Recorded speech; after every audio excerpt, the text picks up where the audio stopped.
আলহামদুলিল্লাহ, আলহামদুলিল্লাহ। আমার জিও ব্যাগগুলো চলে এসেছে। আমি কিছু জিও ব্যাগ অর্ডার করেছিলাম জিও পয়েন্ট থেকে।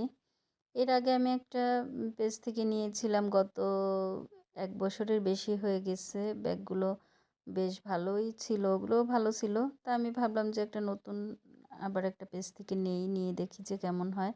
তা আমি জিও পয়েন্ট থেকে আবার অর্ডার করেছিলাম, আর ব্যাগগুলো দেখে তো ভালোই লাগতেছে যে না, ভালো। এটা ওরা যেটা আর কি বললো 650 জিএসএম এর এগুলো দিয়েছে।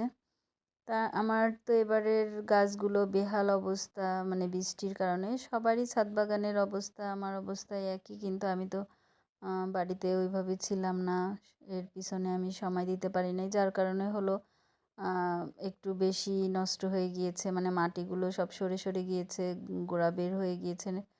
আর এই যে আমার ব্যাগগুলো যখন চলে এসেছে, এখন আমার খুব ভালো লাগতেছে যে আমি গাছগুলো কখন সেট করব।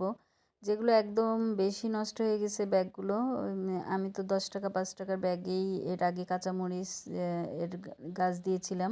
আর আলহামদুলিল্লাহ আমি তো ভালোই, মানে এর থেকে ফল পেয়েছি। তারপরও এখন যে ভাবতেছি যে এগুলো একটু যদি আবার নতুন করে করা হয়, যে মাটি টাটি দিয়ে আবার ভালোভাবে পরিচর্যা করা হয়, তাহলে দেখা যাবে যে আবার ইনশাল্লাহ এর থেকে আমি ভালো ফল পাবো।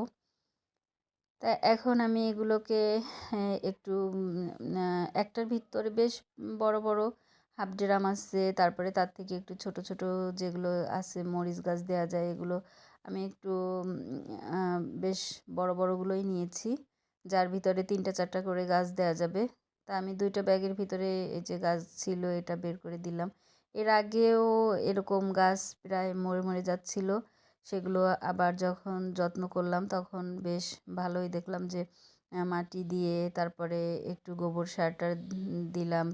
প্রতিদিনের যে আমাদের যে সবজির খোসাগুলো, এগুলো আমি একদিন শুধু, আজকে যখন করি, দুপুরে রান্না করব, ওগুলো একটা বালতিতে রেখে দেই, ওটার ভিতরে চাল ধোয়া পানি, ডাল ধোয়া পানি, সবজি ধোয়া পানি, এগুলো আমি দিয়ে ওই সবজির খোসাগুলো রেখে দেই, পরের দিন গাছের গোড়াতে দিয়ে দিই। আলহামদুলিল্লাহ তাতেই হয়ে যায়। আমার দেখি যে অত বেশি ভিজানোও লাগে না, দিয়ে একটু মাটি চাপা দিয়ে দিব, ব্যাস ইনশাল্লাহ এটা দিয়েই ভালো একটা সার তৈরি হয়ে যায়। তা আমার তো খুবই ভালো লাগতেছে। আর সবারই এবার বর্ষার কারণে আমার মনে হয়